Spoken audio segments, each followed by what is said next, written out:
Samajwadi party किसानों के साथ है और ये लड़ाई लड़ेगी संसद से लेकर सड़क तक। नौकरी चाहिए बालकन को, पढ़े लिखे डोले धक्का खाते, स्कूलन में एडमिशन ना ले रहे। लेकिन आज बीजेपी के राज में जो घर तोड़े जा रहे हैं, बुलडोजर का मिसयूज़ किया जा रहा है, किसानों को मारा जा रहा है, पीटा जा रहा है। तो कहने का मतलब ये है किसानों के पास तो धोखाधड़ी इतनी ज़बरदस्त हो रही है, बहुत ज़बरदस्त हो रही है। किसानों के साथ अन्याय है सीधा सीधा।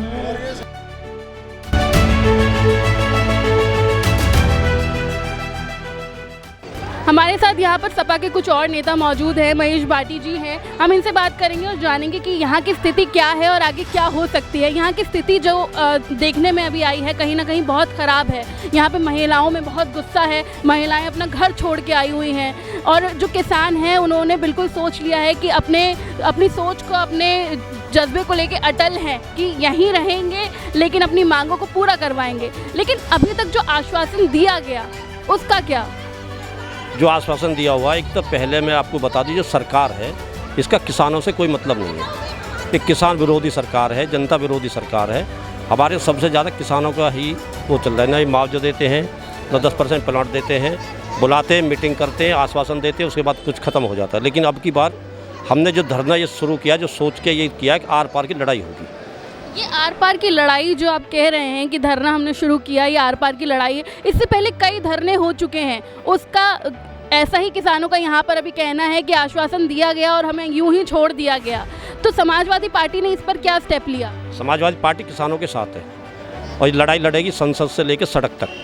हम आज यहाँ लोग आए हैं, अगर हमें विधानसभा में या लोकसभा में भी किसानों के मुद्दा उठाने पड़ेंगे तो हमारी पार्टी किसानों का मुद्दा लोकसभा और विधानसभा में उठाएगी। हम किसानों के साथ है, पूरी पार्टी साथ है। राष्ट्रीय अध्यक्ष जी का स्पष्ट निर्देश है कि वहाँ जाइए, किसानों के साथ रहिए और किसानों की समस्या को सॉल्व कराए। जब तक सॉल्व नहीं होगी, ये हमारी ये बैठी हैं, माता बहनें बैठी हैं, जब तक सॉल्व नहीं होगी हम यहाँ से कहीं जाएंगे नहीं। अनिश्चितकालीन धरना है, रात को भी यहाँ। क्या किसानों के साथ साथ समाजवादी पार्टी ने भी ये सोच लिया है कि अगर मांगे पूरी नहीं होती हैं तो यहाँ से एक कदम नहीं हिलाना है? बिल्कुल नहीं हिलाना है। किसानों के साथ रहेंगे, रात को दिन में 24 घंटे किसानों के साथ है। हर मतलब हम तो तन मन धन से किसानों के साथ है, पूरी पार्टी साथ है।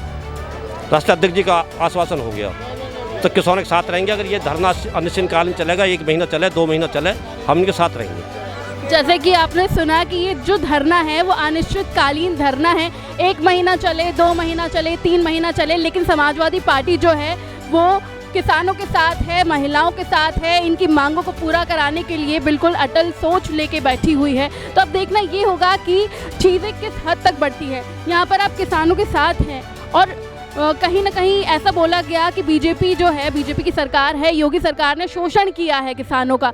ये बात किस हद तक सच है? देखिए, मैं पहले आपको बता दूं, मैं किसानों के साथ नहीं, मैं खुद किसान हूं। यहाँ पे मैं यहाँ पे किसान हूं। जहाँ तक योगी सरकार, क्योंकि लड़ाइयाँ जब जो सत्ता में सरकार होगी, लड़ाई हमेशा उसी से होती है। अगर आज बीजेपी सरकार सत्ता में है तो लड़ाई भी सीधी सी बात है कि बीजेपी से ही होगी, ना कि सपा से या बसपा से या कांग्रेस से होगी। अब 6 साल प्रदेश में बीजेपी सरकार को हो गया और किसानों की जो मांग है वो जस की तस है। यहाँ कुछ कहते हैं, वहाँ कुछ कहते हैं, लेकिन ये जेब कैसे फटी? मेरा सवाल आपसे ये था। जेब हमारी, जब हम आए यहाँ जी तो ये पुलिस के जो अधिकारी हैं इन्होंने हमको धक्का मुक्की करी और हमको यहाँ से भगाया और भगाने का काम किया और जो डंडाबाजी इन्होंने करी उसी में हमारे कपड़े फटे। जैसे कि आपने सुना कि यहाँ पर धक्का मुक्की हुई, लाठी डंडे चले। एक कहावत कह सकते हैं कि एक तो चोरी ऊपर से सीना जोरी।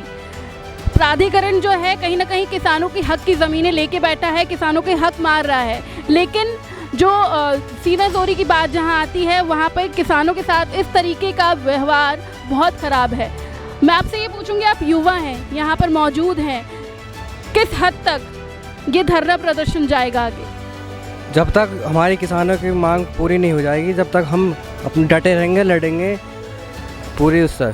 क्या करते हैं, पढ़ाई करते हैं, क्या करते हैं? मैं तो मैम जॉब करता हूँ। जॉब करते हैं। जॉब का कितना नुकसान, कितना बिजनेस का कितना नुकसान झेलना पड़ेगा इसके चक्कर में? जितना बिजनेस में आधा हो, तो कम से कम 25%, 75% गंवाने पड़ जाए, 75% गंवाएंगे बिजनेस का। जैसे कि आपने सुना कि युवा की यहाँ पर बात अगर करें कि अगर 75% जाए, 25% जाए, उसकी फिक्र नहीं है, लेकिन हमारी हक की चीज़ें हमें मिलनी चाहिए। जी, हमारी ज़मीन 563 गज है, 80 मीटर रोड में आ रही है मायावती की सरकार चलेगी, अखिलेश यादव की सरकार चलेगी, बीजेपी की छठी साल चल रही है, अभी तक हम 20 फुट ऊंचे मकान पर रह रहे हैं।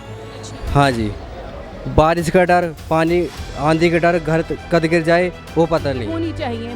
मैं आपसे पूछूंगी, यहाँ पर आप धरना प्रदर्शन पर बैठे हैं, इस समय इतनी तेज़ धूप है, इतनी तेज़ धूप में भी आप लोग धरने पर अटल बैठे हुए हैं, इसके आगे क्या करना है? मैम, हमारा मकान, मैं ग्रेटर पतवाड़ी का रहने वाला हूँ, सेक्टर 2 का।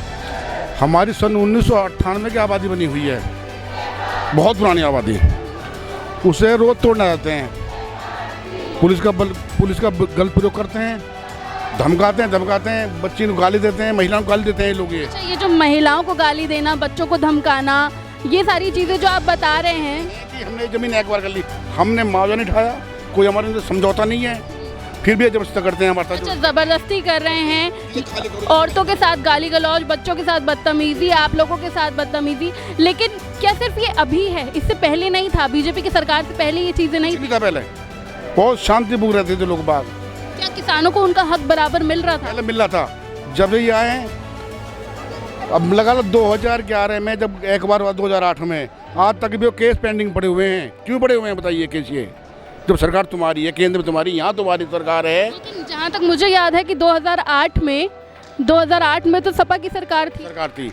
वे प्रस्ताव सारे पास हुए, इन्होंने कैंसिल कर दिया प्रस्ताव ये कि हम दोबारा सर्वे करेंगे। दोबारा सर्वे, जो पहले सर्वे होगा, पहले सब चीज़ होगी, तो दोबारा क्या करोगे तुम बताओ? कि नए मकान बने हुए हैं, ये पुराने मकान बने, जब सन 1998 में हमारे मकान बने हुए हैं, हमारी माता बहनें रह गई, हमारे भाई रह गए, अब ये हटेंगे सब, ये ज़मीन एक बार कर ली है। अरे किसान मुआवजा नहीं उठा रहा, हमारे पूछते हैं नहीं, ज़मीन है हमारी है, अपनी है। अब हमारी माँ है, बहन है, धमकाते हैं, गाली बकते हैं इन लोगों को। बताइए कब तक बर्दाश्त करें? इस चीज़ की हद होती है, हर चीज़ की बर्दाश्त करने की हद होती है। जैसे कि आप देख रहे हैं, मेरे पीछे तकरीबन 20-25 महिलाएं बैठी हुई हैं और कहीं ना कहीं अथॉरिटी के खिलाफ जो गाने गा रही हैं, अथॉरिटी के खिलाफ है, क्योंकि उनकी मांगें जो है वो पूरी नहीं हो रही हैं। बुजुर्ग परेशान हैं, महिलाएं भी परेशान हैं। तो हम यहाँ पे महिलाओं से बात करेंगे कि वो किस चीज़ों का सामना कर रही हैं, अपने घर को छोड़कर और अथॉरिटी के सामने धरना प्रदर्शन देना, अपने परिवार को पीछे रख के अपनी मांगों को आगे रखना बहुत बड़ी बात होती है। तो जैसे कि आप देख रहे हैं कि हम यहाँ महिलाओं के साथ बैठे हुए हैं। मेरा सवाल आपसे है, अपने घर को छोड़कर अथॉरिटी के सामने धरना दे रही हैं, क्या मांगे हैं? अपनी धरती मांग रहे किसान, प्लॉटिंग मांग रहे, 64 के मुआवजा मांग रहे किसान, ये मांग रहे, अपने हक से लड़ रहे हैं। अपने हक के लिए यहाँ पर धरना प्रदर्शन चल रहा है। अब अम्मा अपने परिवार को छोड़कर और अथॉरिटी के आगे बैठी है, किन मुश्किलों का सामना करना पड़ रहा है? करना पड़ रहा है, और कहा नौकरी चाहिए, बालकन को पढ़े लिखे डोले धक्का खाते, स्कूल में एडमिशन ना ले रहे। जैसे कि आप सुन रहे हैं कि अपनी मांगों को लेकर, अपने हक को लेकर ये धरना कर रही हैं, अपने घर को छोड़कर, और यहाँ पर अथॉरिटी के आगे बैठी हैं, ये धरना चल रहा है। अपने घर को छोड़कर यहाँ बैठना कितना मुश्किल है? मुश्किल है, सुबह के पढ़े बच्चे को खाना नहीं, कुछ नहीं, क्या करें? जो परिवार वालों को 5 किलो में पूर्ति न पड़ती, कहाँ से लाएं? क्या एक बात बताइए कि क्या घर को ऐसे छोड़ के आना और यहाँ धरना प्रदर्शन करना, तो घर में किन किन चीज़ों का सामना करना पड़ता है? सामना करना पड़ेंगे, हम सामना तो करना पड़ेगा ही हमें। क्या खावा में हम बच्चे न भूखे हैं, बहू बेटा न्यारे हो गए, हमको रोटी भी न है, उनकी पूर्ति करें या अपनी करें? कौन से गुजारे करें हम? तो बताओ हमारी गुजार हुई कैसे? हम अपना तो मांग रहे, हम उनको थोड़ी मांग रहे। जैसे कि आपने सुना कि हम अपना ही मांग रहे हैं, हम किसी और का नहीं मांग रहे। अपने हक की चीज़ के लिए भी हमें लड़ना पड़ रहा है, महिलाओं का कहना ऐसा है। आप यहाँ बैठी हुई हैं, पूरा घर छोड़ के आई हैं, यहाँ पर शामिल हुई हैं, किन चीज़ों का सामना करना पड़ रहा है, और क्या अगर मांगे पूरी नहीं होती हैं तो फिर आगे क्या रहेगा? आगे यही रहेगा जी, यही रहेंगे। हम तो बाल बच्चे न भी ले आएंगे, अपने भैंस ढोर डांग सब ले आएंगे, घर का ताला लगा आएंगे। अब बच्चे भूखे मर रहे तो क्या करें, कहाँ जाएं? हिस्सा तो हमारा चाहिए हमें। हम तो अपना ये धरती मांग रहे हैं, हम किसी और की नहीं मांग रहे, अपनी मांग रहे हैं। हमें हमारा चाहिए हमें अपना। जैसे कि आपने सुना, जो महिला होती है वो देवी का रूप भी होती है, और टाइम आने पर वो दुर्गा भी बन जाती है। तो ये चीज़ यहाँ पर हम कह सकते हैं कि वही चीज़ें हैं। महिलाओं का कहना ऐसा है कि अगर अथॉरिटी की तरफ से कोई सुनवाई नहीं होती है तो वो अपना घर बार लेके यहीं आ जाएंगी, यहीं बस जाएंगी और अपनी मांगों को पूरा करा के ही सबर लेंगी। हमारे साथ यहाँ पर मौजूद हैं समाजवादी पार्टी के जिला अध्यक्ष दीपक नागर। ये प्रदर्शन चल रहा है, ऐसा ही प्रदर्शन कई और बार हो चुका है, अभी तक अथॉरिटी की तरफ से कुछ नहीं है, क्या कहेंगे इस पर? देखिए, हमारी समाजवादी पार्टी ने पूरे प्रतिनिधिमंडल, जिला अध्यक्ष और भी जितने वरिष्ठ समाजवादी पार्टी के नेता है, हैप्पी पंडित है, छात्र स्वागत है, सभी ने समर्थन दिया है। और अब से पहले भी यहाँ पर हमने धरना प्रदर्शन किया, लेकिन अधिकारी मीठी गोली दे देते और बहका देते किसानों को। ये भोले भाले किसान है, देश का अन्नदाता होता है किसान। अब तो पैसे फसल मर गई, कितने परेशान किसान के मन से पूछ के देखो, अपने घर को, बाहर को, भैंसों को, बच्चों को छोड़ कर यहाँ पड़े हैं। आज किसान बहुत बुरी स्थिति में है, लेकिन हम इनके साथ हैं और यहाँ पर पूरा रुकाने का भी पूरा प्रबंध हो गया है, उधर खाने का भी प्रबंध हो गया है। पूरा जितने भी किसान हैं सब मिलकर सहयोग करके, और जब तक न्याय नहीं मिलता है तब तक हम अथॉरिटी के गेट पर ही रहेंगे। अच्छा, एक सवाल आपसे पूछूंगी, आप समाजवादी पार्टी से हैं, जो सरकार है वो बीजेपी की है, क्या समाजवादी पार्टी में इन सब चीज़ों का सामना नहीं करना पड़ रहा था किसानों को? नहीं, समाजवादी पार्टी की जब सरकार थी किसी किसान को परेशान नहीं किया गया था, किसी किसान का घर नहीं तोड़ा गया था। लेकिन आज बीजेपी के राज में जो घर तोड़े जा रहे हैं, बुलडोजर का मिसयूज़ किया जा रहा है, किसानों को मारा जा रहा है, पीटा जा रहा है, लेकिन समाजवादी पार्टी के चलते हुए हमारे जनपद गौतम बुद्ध नगर में कोई भी किसान ये नहीं कह सकता कि समाजवादी के दौरान हमें परेशान किया गया। कहीं ना कहीं आप जैसे कह रहे हैं कि बुलडोज़र चलाए जा रहे हैं और मारा जा रहा है लोगों को, तो लेकिन लोगों का कहना जो है और जो बीजेपी नेताओं का कहना है कि यूपी में गुंडा राज कम हुआ है योगी सरकार से, तो क्या वो सच में हुआ है? कहाँ गुंडा राज कम हुआ? आपने देखो, आगरा में आकाश गुर्जर का एनकाउंटर हुआ, बलिया में पुष्पेंद्र यादव का बीजेपी के नेताओं ने पीट कर उसकी हत्या कर दी। कहाँ गुंडा राज खत्म हुआ? केवल दिखावे का काम हो रहा है, मतलब कि हिंदू मुस्लिम को लेकर दिखा रहे कि हम कितना वो है। आज भी जो बदमाश वो खुले घूम रहे हैं, आप कहीं भी देख लो, हत्याएं हो रही, लूट हो रही है, रैप हो रहे, कहाँ कम हुआ? आप बताइए मुझे। अब कई बार भी समाजवादी पार्टी की सरकार बनती अगर डीएम और एसएसपी चुनाव नहीं लड़ाते। जैसे कि आपने सुना, बीजेपी का राज ज़रूर है, लेकिन जो किसान परेशान हैं और जो आम लोग हैं वो भी परेशान ही हैं। तो अब देखना ये है कि क्या चीज़ें इसी तरीके से रहती हैं या फिर आगे जो है बदलती हैं, क्योंकि निकाय चुनाव बहुत नज़दीक हैं। कुछ ही समय में निकाय चुनाव के जो इलेक्शन शुरू होने वाले हैं, मतदान है 4 और 11 मई को, उसके अलावा 14 मई को फिर से नतीजे आ जाएंगे और पता चलेगा कि असल में चेयरमैन कौन होगा।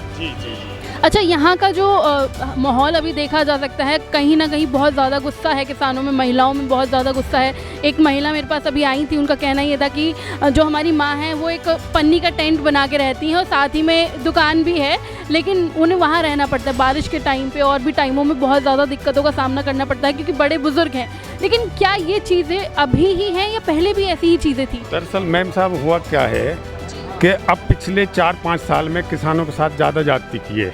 जब से बीजेपी की सरकार आई है ना, तो ये मान लीजिए कि ये किसान विरोधी काम कर रही है।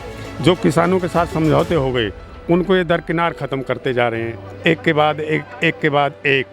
अब स्थिति ये है कि क्षेत्र के किसानों के पास लड़ने और मरने के अलावा और कोई रास्ता है नहीं। एक आदमी का करोड़ों में नुकसान है, और जब आदमी का करोड़ों में नुकसान है तो वो अपनी ज़मीन जायदाद के लिए लड़ेगा।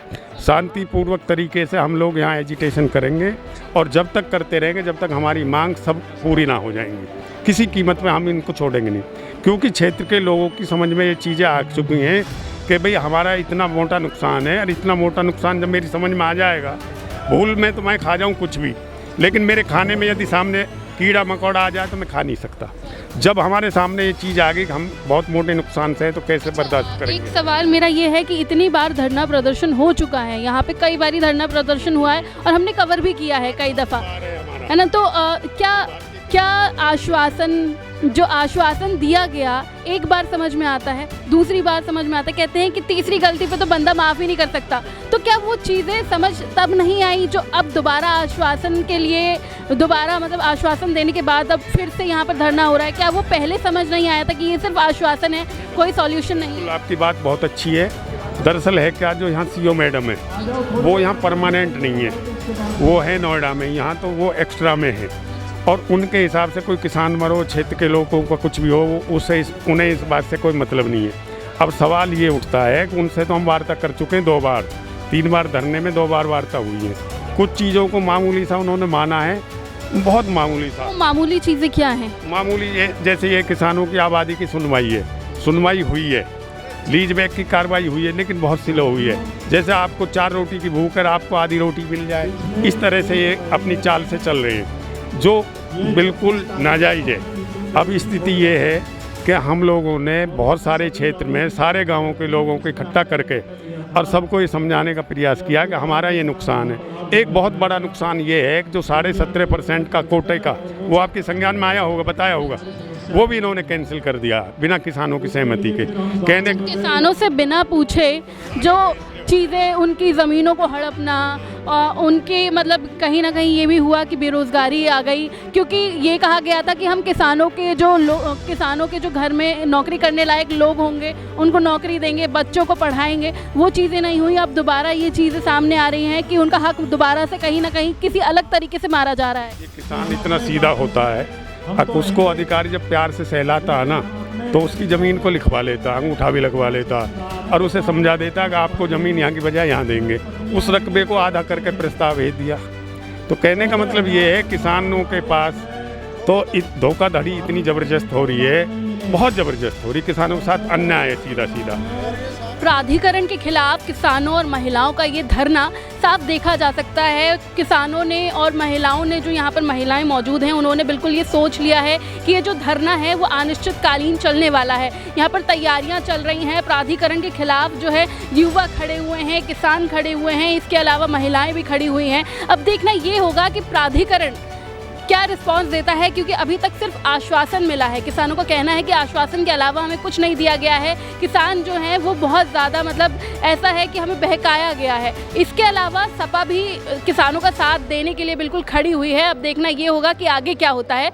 ऐसी ही फिलहाल खबरों के लिए बने रहिए हमारे साथ GBN टुडे।